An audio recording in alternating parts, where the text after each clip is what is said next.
Ayun. So, good evening guys. Ngayon po ay Friday, March 14, 2025 at maganda ulit yung pasok ng foreigners natin. Okay to. So, mukhang magbe-break na tayo next week dito sa 6,300 talaga kasi nag-form tayo ng higher low malapit dito sa 6,100.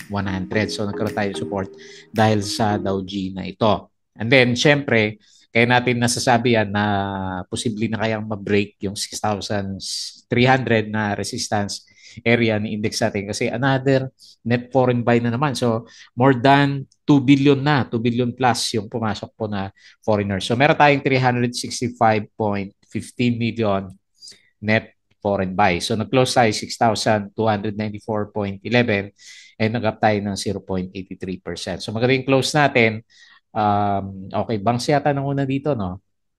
O bumalik na yung yung properties natin si Ali nag-up siya ng 3%.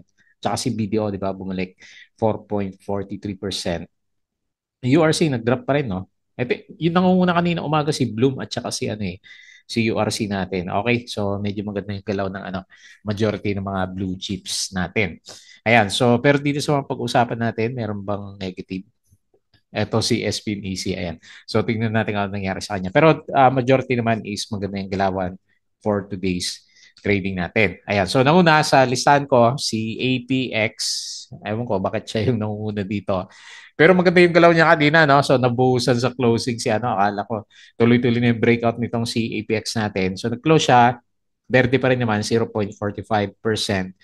Pero okay, net foreign buy 3.51 million pero yung closing niya is inverted doji. Ayan, so next week kaya.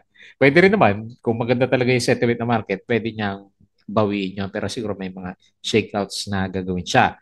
Tapos, next natin, si SPNEC, okay din kanina umaga. So, nag-spike siya kanina umaga sa opening. Mabuti yata ito ng 4% pa sa peak niya. Pero nag-red din yung closing natin. So, negative 0.8% pa siya. Pero net foreign buy siya ng 25.32 million. Ewan ko lang next week kasi inverted Dow G din yung galawan niya. So dalawang stocks natin yung nagkaroon ng inverted Dow G dito sa trending stocks natin. Si SPNEC, so gaya ng sabi ko sa inyo kahapon, nag-expect din tayo na mag-up siya for today's trading sana kasi hindi magaling closing. Nag-expect tayo na market siya kasi nga meron siyang backdoor listing si MGen papasok dito kay SPNEC natin. Ayan, so yun yung good news niya. Pero ngayon mukhang nag-profit taking yung yung market natin siguro kasi Friday nga po siya. And then next si OGP, kung napansin nyo, yung mga retweet ko kanina yata yon. So mataas yung presyo na naman ng gold, mga gold prices, metal prices kasi yung US market ang lakas ng laglagan kagabi naman. So lumaglag ulit sila pero ngayon futures niya is medyo berde. So siya na gold. So panalo to sa sa dividends. 'Di ba may review tayo about sa mga dividends ng stocks. Pwede i-check 'yon. And then sa prices ng gold. So makita mo pabalik na ulit yung yung trend niya. So kaya siguro siya pinag-usapan, nag-up siya ng 4.17%, meron siyang 2.59 million net foreign sell. So si Web, ayan, so hindi naman siya nag-close the gap, pero yung hinahanap natin na sign na meron siyang reversal kasi nag-red to ng malaki kapon. So nag-up siya ng 3.91%. So nag-up siya ng Dow G sa support level natin. So negative 1.79 million net foreign sell. Pinag-usapan pala ulit si Web at saka si ABS. So nire-relate kay Pilots kay Duterte kasi nung time niya nung kapanunan ng presidente niya. So 'di ba lumagapak tong si PhilWeb pati si Manila Water lumagapak din last time at saka nawala yung franchise ni ABS-CBN. So ngayon 'di ba nasa trial siya sa Hague. So si ABS-CBN umakyat ng 3.14%. Pero nung umaga nag-ano pa to nag 8%. Kala ko nga didiretso din yung galawan nito pero nag-pullback din siya. Tingnan natin next week kasi maganda yung closing niya. Tapos si Bloomberry, ayan, bumawi siya. So after ng spike, nung nag-usap tayo about sa mga pasugalan, so nag-spike siya ng 14%, tapos kinain niya yung 2 days na nag-red siya. At ngayon, nag-up na naman siya. So nagkaroon tuloy siya ng higher low formation din. So nag-up siya ng 5.78%, pero net foreign sell na naman ng 38.74 million. Wala pa ring sawa na lumalabas yung investor nitong si Bloomberry natin. Okay, so yun po yung ating trending stocks. Yung iba nandito si Plus, yung alaga natin. Hindi naman ganun kalaki yung galaw, pero ready na ulit siya for breakout, di ba? So maganda yung candle na nakita natin sa kanya. Ayan. So disclaimer ulit guys sa mga bago sa channel natin. As usual, yung ating review is for education purposes lamang po. So huwag mong gagamitin to as a reason para mag-buy, sell, or hold ng stocks. Meron po kasing risk na involved sa market. So due diligence na po talaga kung ano stocks yung bibilhin mo naman. And then follow mo ako dito sa ating Palapit Trader na YouTube channel. Subscribe ka lang po kasi sinisipag tayong mag-vlog ngayon. Tingnan natin kung mabuhay natin itong channel natin na to. So, ayan, inspired tayo kasi matatanggal tayo sa ano sa trabaho natin. Join ka dito sa trading group kung gusto mo ng guide sa trading sa Philippine markets. Ayan. Kaya nga tinitignan ko din yung ano yung crypto natin. Ano kaya pwede nating ilagay doon kasi wala na ako masyadong connection sa mga play to earn games eh. Pero meron akong upcoming review kay ano, Palaboy Trader Crypto to para sa mga bagong tokens. So, yun yung ilalabas natin. So, tingnan natin kung makagawa tayo ng video over the weekend. So, maraming salamat po doon sa mga subscribers natin. So, check na lang yung mga videos natin. Target natin is 100K subscriber dito sa channel natin. So, check mo yung ano yung top 8 dividend stocks na review natin. Ayan. So, yun yung mga binabantayan ko na stocks pagdating sa dividends sa PSE market. Although marami naman talagang stocks yung nagbibigay ng dividends. Kasi during the time na downtrend yung market, yung dividends sa mga stocks. So kahit pa paano, meron tayong natatanggap ng mga dividendo naman. Okay? Company reviews, mga sample trades sa market. So check mo na lang. Basic indicators, technical analysis, fundamentals, yung mga risk management, and basic PSE stock market studies naman. Okay? And then sa crypto, follow mo lang ako dito sa ating Palabi Trader crypto ko to. So check mo mag-upload ako ng mga videos for the coming few days kung hindi play to earn games, crypto yung lalagay natin dyan. Kasi may bagong crypto kung naano nyo, si Pi. Hindi ko pinapansin dati yung token na yun kasi hindi naman siya nakalist sa mga sa crypto exchanges, di ba? So ngayon lang siya nagkaroon ng nasali sa mga mainnet, di ba? So nung time na yun, may iniipon na rin ako mga Pi na tokens. So ngayon ko lang nalaman na meron pala siyang date kung kailan mo siya ilalagay sa mainnet para ma-exchange mo into USD. Ayan. So may mga kakilala ko dito sa Malaysia na nagmamine din ng Pi. So tiba-tiba sila kasi nagkaroon na siya ng value. Last time kasi ano lang siya number of tokens lang yung makukuha mo sa mining. So cellphone kasi yung yung mining sa kanya. Okay, so check mo na lang yan. So eventually i-discuss natin yan. Sa social media, follow mo ako dito sa ating Palawi Trader na Facebook account or dito sa Facebook page para updated sa mga posts. Buti yung mga articles natin sa local markets. Twitter, wala pa yung summary ni Philippine Stock Exchange natin na hanap ko para may sama natin dito sa discussions Wala. Wala pa, no? Puro videos pa lang yung lumalabas dito. Okay.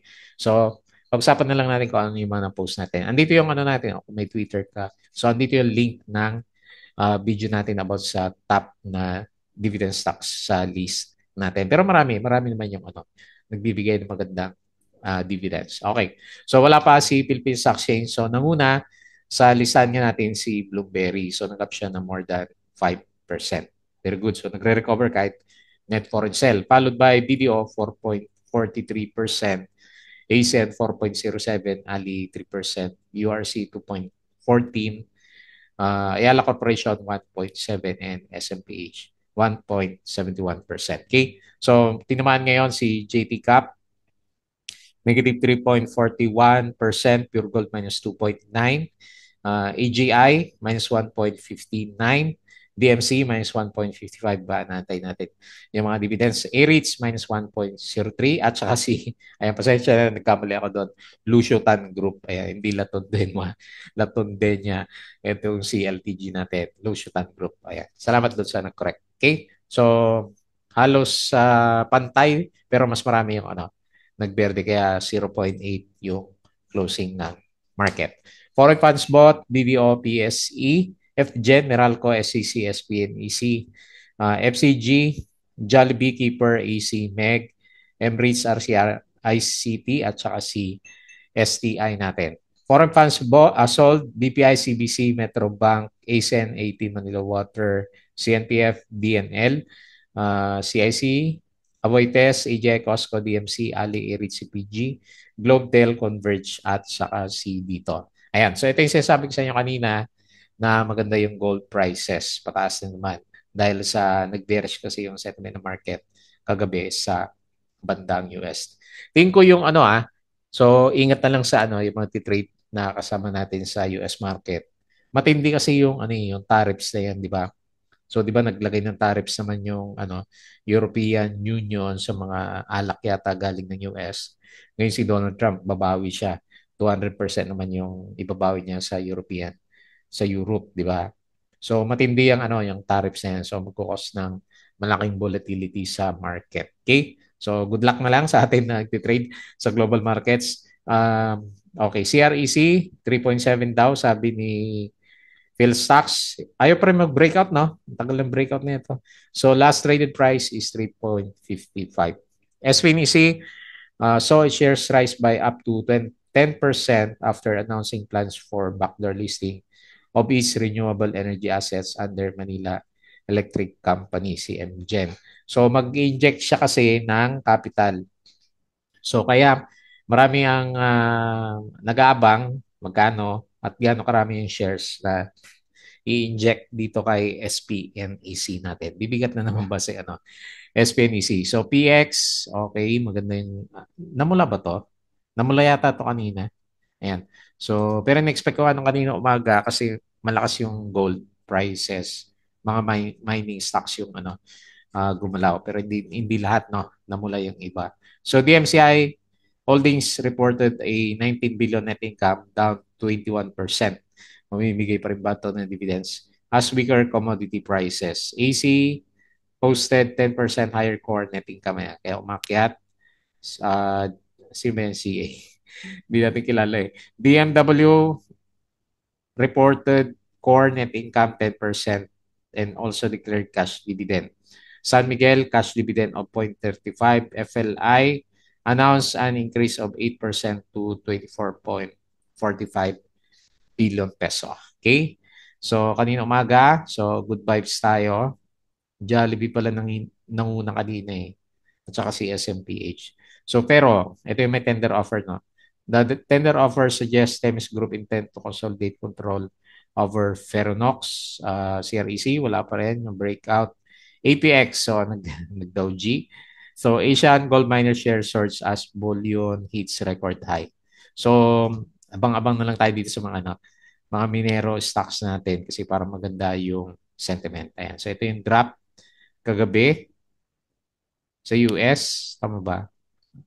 Alam ko mas malaki pa dyan eh. So, San Miguel, okay. So, hindi ko masyadong nare-report to kasi hindi naman gumagalaw. Jollibee is expected to report higher net income. Gold prices jump ulit. BSP said the monetary policy stance dinelay siya from April 3 to April 10. Bakit kaya? Pero ulit, share buyback, Ali, AJ, Costco, Robinsons, at saka si Mrs. G. So, ongoing yung May 30 tapon yan. Ongoing pa rin yung share buyback kay Ali, MGen na yan, SPNEC. Ferro will be halted for 1 hour. Pero hindi naman siya hindi siya masyadong gumalaw kanina. MGen plans backdoor listing through SPNEC and delay yung ating BSP rate. Okay. Sana yung US? Ayan. So, ito yung galawang kagabi. So Dow Jones drop siya ng 1.3, S&P negative 1.33, and Nasdaq is negative 1.96%. So tariffs pa rin yan. Yung bakit siya nagda-drop. Ayan. So ang dami tayong drop kanina. Okay? So buti hindi tayo sumunod, no? Nag-verde pa rin si Philippine markets natin. So mukhang maganda yung sentiment natin dun sa uptrend na pinapakita ng ating mga charts. Okay? So guys, yung ating Patreon channel, so yung mga gusto ng guide sa trading sa Philippine markets, so visit mo lang po yung ating Patreon kung gusto mo mag-support through our Patreon channel, pwede rin naman. Ayan. So salamat po doon sa mga uh, kasama natin dito. Okay? So tingin tayo dito sa galawan ng ating PSC market. Ganda ng chart niya, no? So higher low formation. So on the way ulit tayo. hopefully hindi mag-sideways si PSC kasi maganda yung ano niya, para may momentum yung yung price action at saka RSI level natin, di ba? Tapos kasama si MACD. Ayan, so uptrend yung mga pinapakita na itsura. Tapos, yun nga, nag-bounce sa RSI 50 and hindi na nawawala yung pagbalik ng foreigners kasi hindi sila makapag-trade sa US kasi nga pangit yung galawan. Napaka-volatile niya. So, pwede kang mawipso kapag naka-leverage ka doon sa US market. Okay? So, nag-close tayo 0.83 and slightly below lang ng resistance na 6,300. So, indicating na good vibes yung market natin over the weekends. Okay? So, hopefully hindi makabigay ng negative sentiment yung nangyari kay former President Duterte sa market natin. Okay? So, next, pag-usapan natin yung ating mga winners for today. Yung may volume na lang kasi maraming gumalaw pero wala namang volume yung iba. Maipit lang tayo dyan. So, Bloomberry is, meron siyang dividends na special, 2%. So, gumalaw, 5.78%. Sino pa? May volume na lang ha. Sima, ayan. So, mga mining nga, no? Kailan nag-Dow G, Sima. So, 4.55%. 84%. So, mining stocks nga, panalo, OGP, mining stocks, 4%. IMI, walang volume. FCG, konti, no? 4%, ASN 4%. Hopefully bottom na yan si ASN. ABS-CBN 3 point, nag-G. 3.14. So, ang dami namang profit taking sa market. Ayala Land 3%. Sino pa? Manila Water, ayan. So, kahit si Manila Water, yung mga mainit nung time ni Duterte. So, 2.56%. Okay. So, next. Yung mga losers. So, tinitignan ko kung pwede na bang saluhin si tech preferred shares natin. Pero grabe yung labasan yung kawawan may investors. Kasi mataas na yan eh. IP o halos 100% na yata itong drop na yan. So, atin natin mula sa average 9 is 82%. So, kawawa naman yung dividend holders ni Sir Tech natin. Ayan, no choice. Naglalabasan dito sila kasi naging negative sentiment. Pero maganda itong mga to, no, kapag bumalik na ulit yung volume natin. So, hindi naman ganun kalaki yung volume niya. 500K nga lang, pero ang laki ng drop. Ayan. So, sino pa may volume? Apollo, minus 6%. Si Now, minus 5%. Ayan, no? 52 weeks low si pero napagod na si Fair natin. 4.44. Ay, nandiyan na yung price ng tender offer niya. Halos ganun na rin. CPG, minus 3%. Nahirapan na yata to.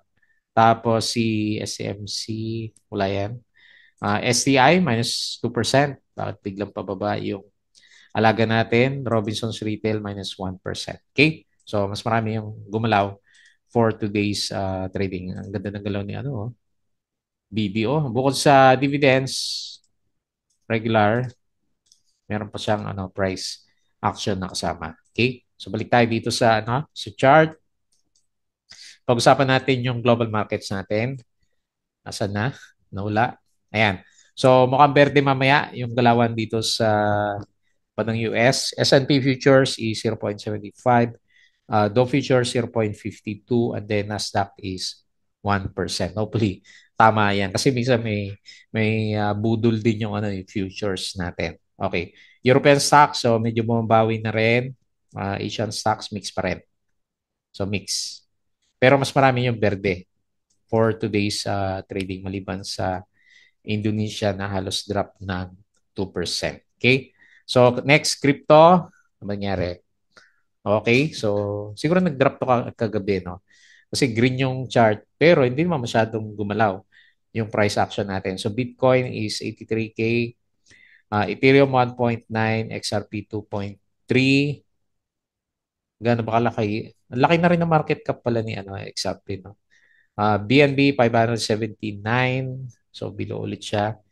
And yung iba is mapula. Mix din yung galawan. Si Shiba up ng 2.52% at saka si Dodge is drop ng 1.81%. Okay? So sideways yung majority ng cryptos natin. Okay? So pag-usapan natin yung ating mga trending stocks. Okay, so unahin natin si APX. So, listahan natin. So Dow G, yung galaw natin. Pero malakas yung volume niya, no? Okay, so tignan natin. Kung kailan nag-breakout, saka siya nag-ground ng Dow G. Okay, expect na lang natin yung pullback by next week's trading natin kasi medyo bearish yung candle natin. So siguro alam mo na yung mangyari sa kanya kapag nasundan ulit siya ng another bearish candle kagaya nito. Ayan, so profit taking kasi yung ano itsura ng candle natin. So medyo nauntog siya ulit dito sa bandang taas, 4.56. So 4.5 yung pinakamalakas na resistance nitong si APX natin. Pero tingnan natin kasi nasa bull side naman ng market yung galawan niya for starting January, no? So matagal na rin na uptrend yung galaw nitong si Apex natin. So tingnan natin by next week. Hopeful tayo na mag-breakout sa 4.5, 4.56 yung closing natin. So ngayon is nag-up siya, nag-uptrend 0.45% and 3.51 million net foreign buy. So yun din yung iniisip ko sa kanya kanina, yung pagtaas sa mga gold prices. Kaya puro mining stocks yung nakita natin na namayagpag for today's trading natin. Okay? So next week na lang natin malalaman kung bearish pa talaga yung kandila. Kasi may times din naman the Dow G siya and then okay, nagpo-pullback talaga. Pero market yung price after noon. Ayan. So watch out na lang sa MA9 natin. Ayan. So yan pa rin naman yung overall na chart uptrend pa rin as of now si APX. Okay? So anticipate na lang sa mga holders ng pullback. Next, SPNEC. So, ganun din yung nangyari dito. Akala ko didiretso ala web si SPNEC natin. So, nag-resist sa 1.3, no? So, doon siya sa 1.3. 1.35 yata yung kahapon, no? O gap. 1.35 yung sinasabi ko kahapon. Ayan. So, nauntog siya ng, maaga ba nauntog to? Okay. Nag-peak lang siya tapos diretso. Puro profit taking na si SPNC natin. Pero tignan natin for the coming few days. So range natin 1.16 hanggang 1.31. Tignan natin by next week. Kasi yung balita nagpo-persist pa rin naman. So bakit nga ba umakyat yung stocks natin kapag may balita ng backdoor listing. So yun lang naman ang alam ko sa kanya, yung additional capital, di ba? Ang ipapasok dito sa stocks natin kasi true kay SPNC papasok sa PSE market si MGen natin. Okay, tignan na lang natin next week pero bear candle. So expect na lang kagaya ni APX ng pullback sa market natin. So tignan natin kung makasampa tong net foreign buy na 25.32 million. So negative 0.8%. So anyway, bad candle. So ang gusto natin makita after ng Dow G para umakyat pa siya is Dow G in the reverse direction. Ayan. So parang ganito yung ginawa niya last time. Meron ba siyang ugali? Okay. Laki ng range niya, no? 1 piso hanggang 1.4 yung pinaka-range ni SPNEC. Okay? So next week, ako nag-expect meron siyang negative candle for next week's trading natin. Okay? Next.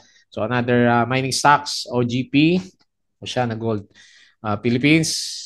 So ganda ng galaw niya, no? So talagang itong trend na malaki yung kanyang sinusundan. Medyo nabuhusan pa siya kanina, no? Bago mag-close yung market. Pero panalo pa rin siya yung mga holders natin kasi meron siyang dividends plus, di ba? 3.5% makyat pa yung price action natin. So kanina, nag-up siya ng 4.78%, negative 2.59 million. Net foreign sales, so reversal yung itsura tuloy ng RSI at saka MACD formation. Pero ako, ito naman yung sinisipat-sipat ko na range niya. Kasi yun yung ugali niya. Pwede siyang mag-drop, mag-retest ng support, pero later on, i-retest niya din yung siguro mga 17, no? So, too early to say, pero yun yung itsura niya. Ayan. So, bantayan na lang natin kung ano yung gagalaw ni OGP for the coming few days. PhilWeb, okay, yun nga. Uh, 230 stocks daw. So, lumaban siya, no? Nag-close the gap ba? Muntik na, no? Muntik na mag-close the gap. Okay. Taas natin yung support dito sa 2.47 and resistance natin is 2.9. Yan. So buhay na po ulit yung web holders natin. So hopefully dumiretso siya para meron namang kita yung mga traders natin kasi pangit pa rin yung pangit pa rin yung mga blue chips natin, di ba? So nandito pa rin sa mga small caps yung galaw natin. So 3.91% nag-up siya from yesterday's bearish trading natin. So meron siyang shakeout, no? Negative 1.79 million net foreign sell. Kaya lang para sa akin is overbought pa rin, di ba? Overbought is overbought. So halos RSI, ATC, PhilWet. Okay? So at least nagkaroon siya ng support level. Next, ABS-CBN. So sentiment kay ex-President Duterte. So ano ba to? Parang lower high yung itsura natin, oh, sakto. Ayan, so nagkaroon siya ng false breakout kanina. Kung natuloy yung breakout pala niya, good sign kasi meron siyang breakout dito sa descending triangle natin. Nonetheless, may optimism sa itsura ng RSI. Nag-ano siya, nag-uptrend. And ganun din, nasa bullside yung blue line dito sa red line natin. So tingnan natin next week. Puro sentiment lang tong si ABS-CBN. So 3.14% yung kanyang galawan. And meron din siyang volume, no? Kahit pa paano, 6.6 million. And then lastly, Bloomberry. So buti nilang binalik yung bounce natin. Hindi masyado makita yung chart. So pinalik niya, nag-higher low. So good sign, on the way tayo para retest ulit yung resistance dito sa 4 pesos. So lagyan ko na lang muna ng range from 3.2 hanggang 4 pesos. Ayan, so range trade muna tayo sa kanya. Pero maganda yung itsura na pinapakita ni Bloom. Ang kulang na lang talaga niya is foreign buying. So 2.3%. X date is March 24. Next week. Next week. Ayan. So March 24. So ito lang yung awin natin. Net foreign sell pa rin kasi. Minus 38.74 million net foreign sell and 5.78% na galawan for today's trading. Okay? So finally, another very good weekends para sa mga stocks natin kasi nagkaroon ng obvious na higher low formation plus ayan, hindi naman maitatanggi.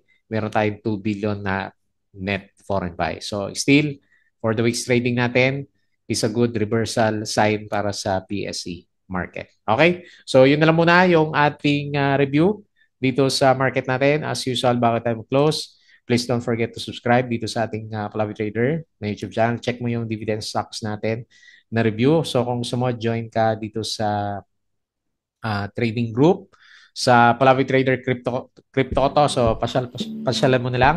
Mag-upload tayo for the coming days. Tapos sa social media, follow mo ako dito sa ating Facebook account na Palavi Trader at saka dito sa Facebook page. Pwede pick yung mga articles natin sa local market, Twitter, and sa mga gusto ng guide, sali lang po kayo dito sa Patreon channel po natin. Okay, so yun lang. Maraming salamat. Happy weekends po.